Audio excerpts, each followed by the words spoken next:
नमस्कार, hornbill TV देख रहे हैं आप। मैं हूं आपके साथ विशाल कर। खबरों की शुरुआत करेंगे देहरादून में आयोजित कार्यक्रम में सीएम पुष्कर सिंह धामी ने प्रदेश के सभी जिलों में एक एक आदर्श संस्कृत ग्रामों का शुभारंभ किया है।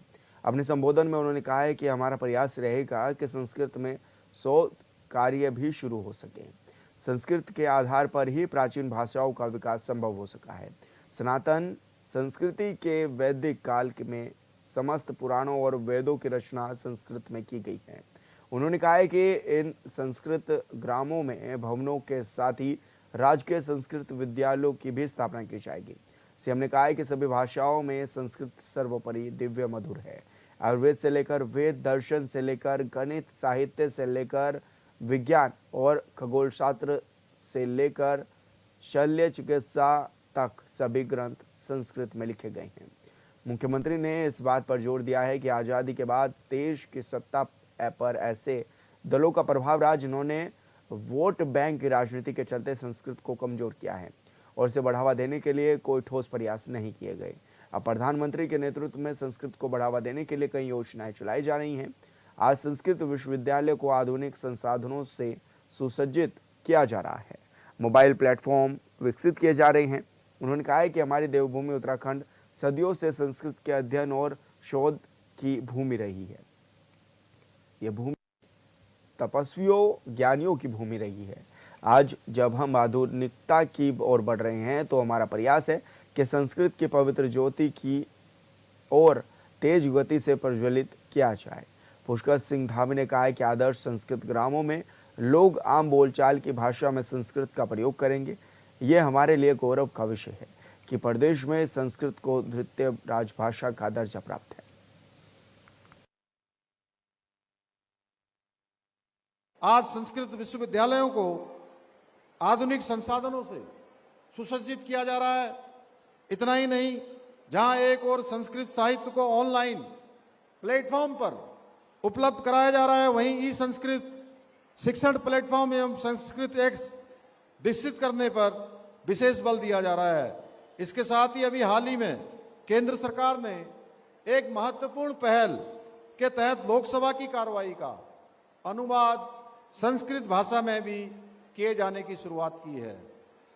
भाइयों बहनों, हमारी देवभूमि उत्तराखंड सदियों से देववाणी संस्कृत के अध्ययन और शोध का केंद्र रही है। अभी हमारे विधायक जी कह रहे थे, ऋषियों की भूमि है, मनीषियों की भूमि है, तपस्वियों की भूमि है, विद्वानों की भूमि है। निश्चित रूप से सही में आदि शंकराचार्य से लेकर अनेक ऋषि मुनियों ने इस भूमि पर तपस्या की और संस्कृत ग्रंथों की रचना की। आज जब हम आधुनिकता की ओर बढ़ रहे हैं, ऐसे समय में हमारी सरकार का प्रयास है कि देववाणी संस्कृत की पवित्र ज्योति को उत्तराखंड में आने वाले समय में और तेज गति से प्रज्वलित किया जाए। इसी को ध्यान में रखते हुए आज हमने राज्य के सभी जनपदों में आदर्श संस्कृत ग्रामों की स्थापना की है। इन ग्रामों में लोग अपने दैनिक जीवन में संस्कृत का प्रयोग करेंगे, जिससे देववाणी पुनः हमारे जीवन में बोलचाल और व्यवहार और संवाद का हिस्सा बन सकेगी। यह हम सभी के लिए गौरव का विषय है कि उत्तराखंड में संस्कृत को द्वितीय राजभाषा का दर्जा प्रदान किया गया है। हमारी सरकार प्रदेश में जहां एक और संस्कृत शिक्षा को बढ़ावा देने के लिए विशेष छात्रवृत्ति प्रदान कर रही है, वहीं संस्कृत भाषा में उत्कृष्ट प्रदर्शन करने वाले विद्यार्थियों को संस्कृत छात्र प्रतिभा सम्मान योजना से सम्मानित भी कर रही है। इतना ही नहीं, संस्कृत के प्रचार प्रसार के लिए उत्तराखंड संस्कृत अकादमी हरिद्वार के माध्यम से अखिल भारतीय शोध सम्मेलन, अखिल भारतीय ज्योतिष सम्मेलन, अखिल भारतीय वेद सम्मेलन, अखिल भारतीय संस्कृत कवि सम्मेलन, संस्कृत शिक्षक कौशल विकास कार्यशाला और संस्कृत छात्र प्रतियोगिता जैसे विभिन्न कार्यक्रम आयोजित किए जा रहे हैं। हम संस्कृत विद्यार्थियों के लिए सरकारी सहायता, शोध कार्यों में सहयोग एवं रोजगार के अवसर सुनिश्चित कर रहे हैं। इसे नई पीढ़ी में लोकप्रिय बनाने का भी प्रयास कर रहे हैं। भाइयों बहनों, हमने राज्य में अनेक ऐतिहासिक निर्णय भी लिए हैं, जिन्हें पूर्व की सरकारों ने अपने राजनीतिक स्वार्थों के चलते ठंडे बस्ते में डाल दिया था, जहां हमने देश में सबसे पहले समान नागरिक संहिता का कानून लागू करने का ऐतिहासिक कार्य किया है। वहीं देश का सबसे प्रभावी नकल कानून हमने लागू किया है, जिसका परिणाम उत्तराखंड में पिछले 3.5-4 वर्षों में 24,000 से अधिक युवाओं ने सरकारी नौकरियां प्राप्त करने में सफलता हासिल की है।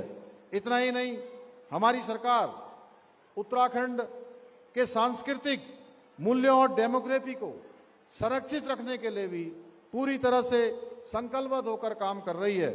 इसी संकल्प को ध्यान में रखते हुए जहां हमने एक सख्त धर्मांतरण कानून लागू किया है और दंगा विरोधी कानूनों को लागू किया है, वहीं लैंड जिहाद, लव जिहाद और थूक जिहाद जैसी घृणित मानसिकताओं के खिलाफ कठोर कार्रवाई भी सुनिश्चित की है।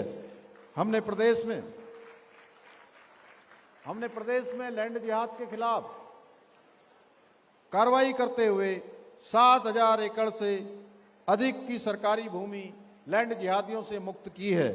इसके साथ ही 250 अवैध रूप से चलने वाले मदरसों को सील करने के साथ ही 500 से अधिक अवैध संरचनाओं को भी हटाया है।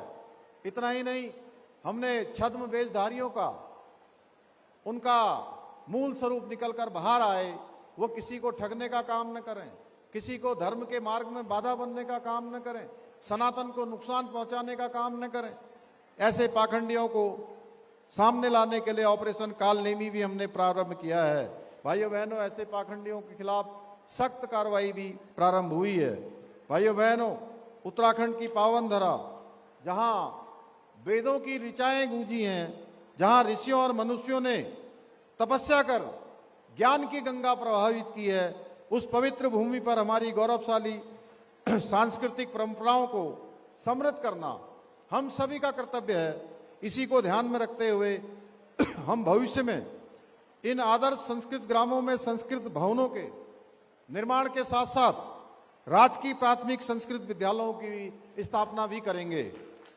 भाइयों बहनों, हमारी सरकार देववाणी संस्कृत के गौरव को पुनर्स्थापित करने हेतु अपने विकल्प रहित संकल्प के साथ इसी प्रकार काम करती रहेगी। परंतु हमारा ये संकल्प तभी पूर्ण हो पाएगा जब संस्कृत भाषा केवल पूजा पाठ तक सीमित न रहकर आम जनजीवन की बोलचाल और व्यवहार की भाषा बने। इस कार्य में माता पिता और गुरु, इन तीनों लोगों को विशेष प्रयास करने होंगे, तभी हमारी आने वाली पीढ़ी संस्कृत भाषा के महत्व को समझ सकेगी।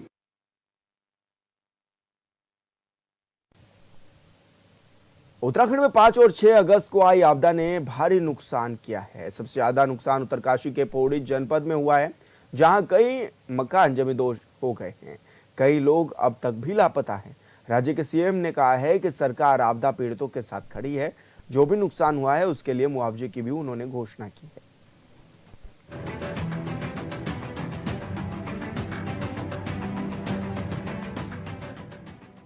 उत्तरकाशी के धराली में आई आपदा में रेस्क्यू ऑपरेशन लगातार जारी है और इन सब के बीच उत्तराखंड के सीएम पुष्कर सिंह धामी ने आपदा पीड़ितों के लिए सहायता राशि का ऐलान किया है।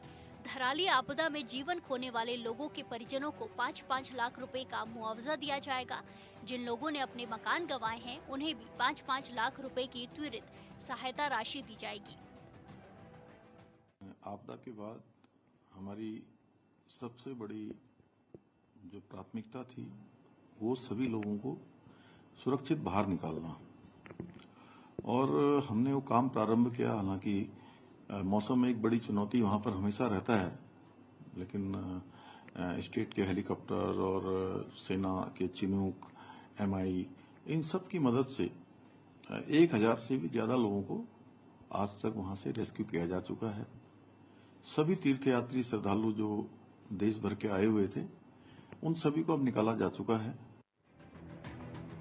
उत्तराखंड के मुख्यमंत्री पुष्कर सिंह धामी ने घोषणा की है कि उत्तरकाशी जिले की भटवाड़ी तहसील के धराली गांव और पौड़ी गढ़वाल जिले के सैंजी और बाकुंड गांव में जिन लोगों के घर आपदा में क्षतिग्रस्त हुए हैं, उन्हें भी 5-5 लाख रुपए की तत्काल राहत राशि दी जाएगी। जिन लोगों के घर आपदा से पूरी तरह क्षतिग्रस्त या नष्ट हो चुके हैं, उनके पुनर्वास विस्थापन के लिए 5 लाख रुपए की तत्काल सहायता प्रदान की जाएगी।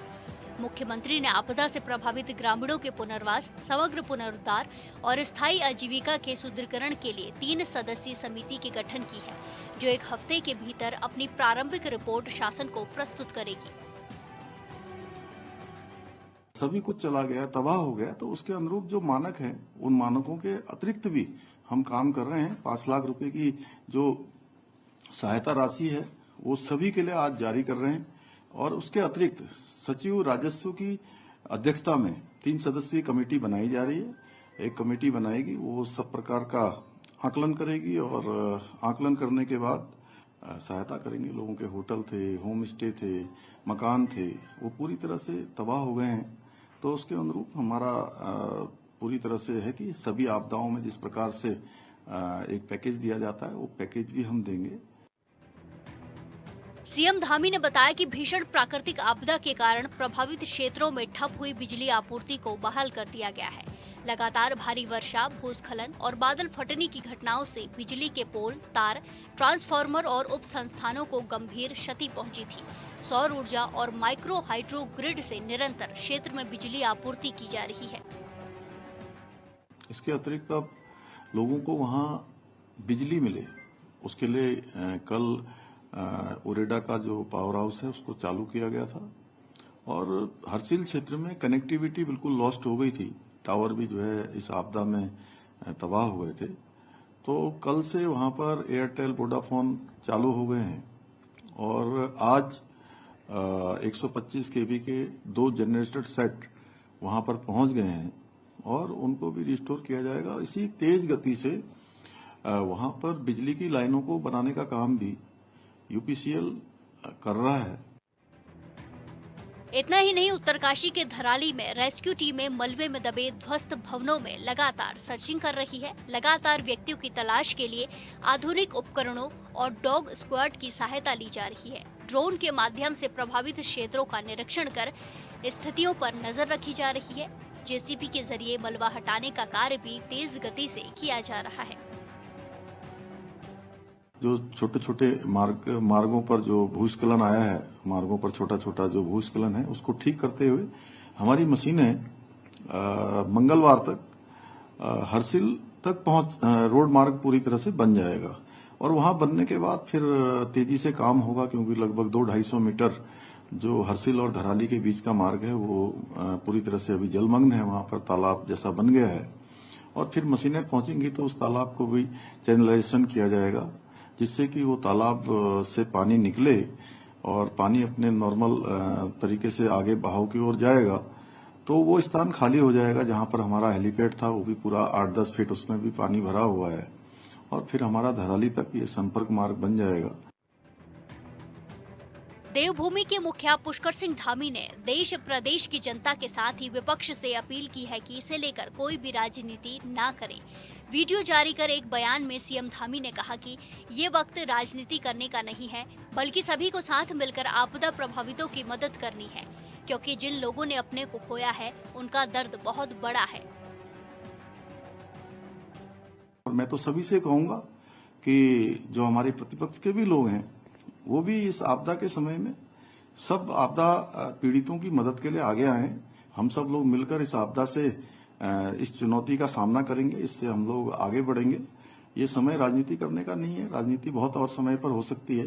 इस समय नकारात्मकता छोड़ के सकारात्मक रूप से उन लोगों के आंसू पूछने के लिए सबको आगे आना चाहिए। इधर गृह सचिव ने उत्तरकाशी के जिलाधिकारी के साथ मौजूदा हालात की जानकारी ली और कहा कि हर दिन उत्तरकाशी में 2000 लीटर डीजल के साथ ही 25 गैस सिलेंडर भेजे जाएंगे। सचिव ने आदेश दिया है कि जब तक सड़क मार्ग पूरी तरह खुल नहीं जाता है, तब तक खाद्य सामग्री की कोई भी तकलीफ ना हो, ये सुनिश्चित किया जाए। कुल मिलाकर ये है कि राज्य सरकार जो कर सकती है वो सब कुछ कर रही है।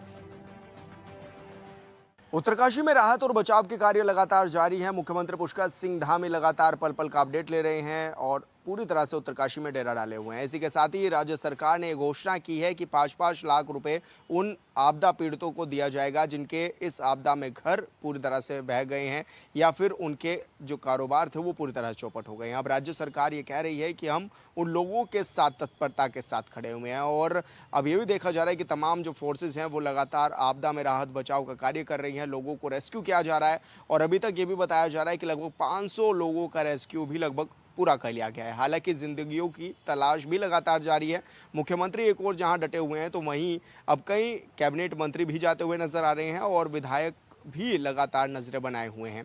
तो आपदा की इस घड़ी में हालांकि राहत कोष में पैसा डोनेट करने की भी अपील की गई थी, जिसके बाद लगातार जो कई विधायक कई सांसद ऐसे हैं जिन्होंने पैसा डोनेट भी किया, अपनी जो राशि थी उसको भी देने का काम किया। लेकिन अब ये भी कहा जा रहा है कि जिस तरह से राहत और बचाव कार्य लगातार जारी थे और ऐसे में 3 अधिकारियों की कमेटी भी बनाई गई थी जो कि इन लोगों को विस्थापित करने का काम करेंगे और जल्द से जल्द शासन को रिपोर्ट भी पेश करेंगे कि कहाँ पर किस तरह से विस्थापित किया जा सकता है और किस तरह से इन लोगों का रखरखाव हो सकता है। हालांकि मुख्यमंत्री पुष्कर सिंह धामी ने अब सभी आपदा पीड़ितों को 5-5 लाख रुपए मुआवजा देने की भी बात कही है।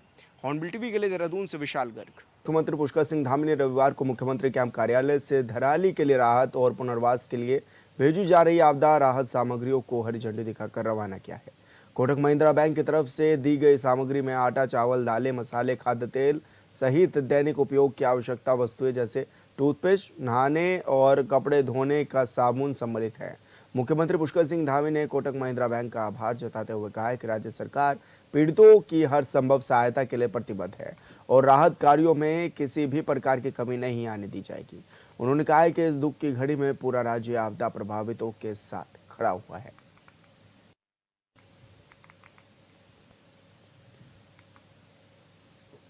उत्तरकाशी के धराली में आई आपदा के बाद कांग्रेस के प्रदेश अध्यक्ष करण मारा और पूर्व प्रदेश अध्यक्ष प्रीतम सिंह ने सरकार पर कई गंभीर आरोप लगाए हैं। उन्होंने कहा है कि आपदा के बाद राहत और बचाव कार्य में सेना, आईटीबीपी, एनडीआरएफ, एसडीआरएफ के जवान तो डटे हुए थे, लेकिन राहत डॉक्टरों की टीम और अन्य सामग्री पहुंचाने में 3 दिन लग गए। उन्होंने कहा कि सरकार को वैकल्पिक मार्गों का भी राहत और बचाव कार्यों के लिए सहारा लेना चाहिए था। मुख्यमंत्री धामी तो चौपर से उत्तरकाशी गए, लेकिन हम लोग काफी संघर्ष करके पैदल मार्ग से उत्तरकाशी पहुंचे थे।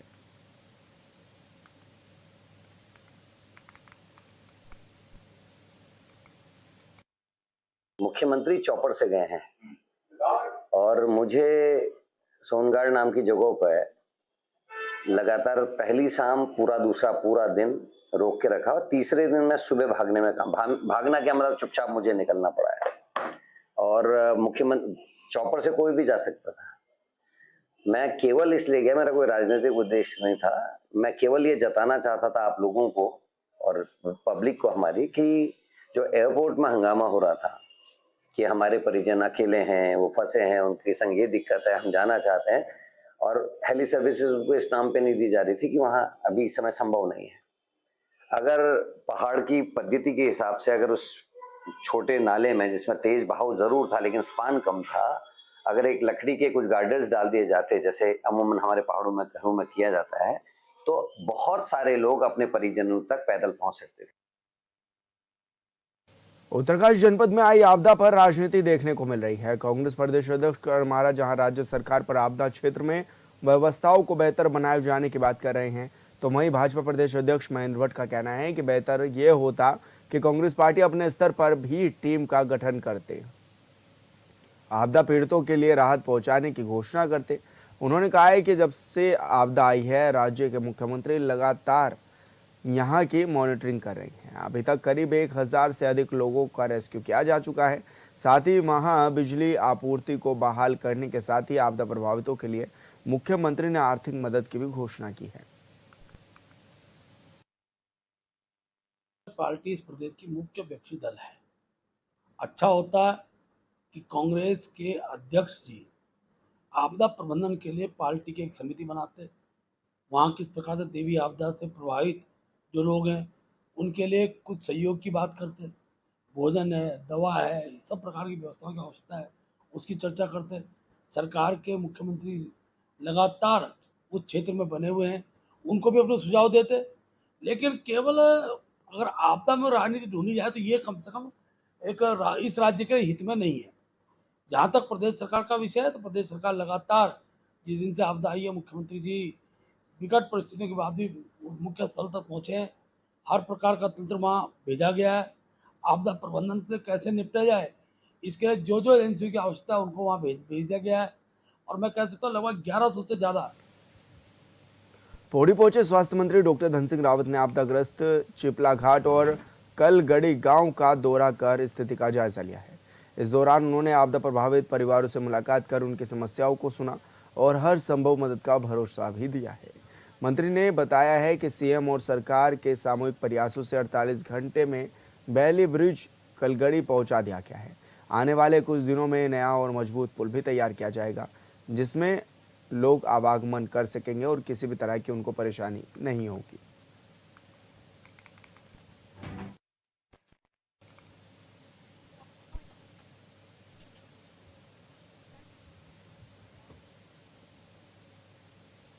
उत्तराखंड में ट्रिपल इंजन वाली सरकार के मुखिया पुष्कर सिंह धामी विकास कार्यों को लेकर गंभीर तो हैं, लेकिन विभागीय मंत्री और कुछ जिलों के अधिकारियों की लापरवाही से सरकार की नीतियों पर सवाल खड़े हो रहे हैं। हरिद्वार के कई इलाकों में भी सड़कों का हाल बेहाल है। बात करें भगवानपुर की तो वहां के लोग कीचड़ भरे रास्तों से आवाजाही करने को मजबूर हैं, जिसको लेकर ग्रामीणों में भारी आक्रोश भी है।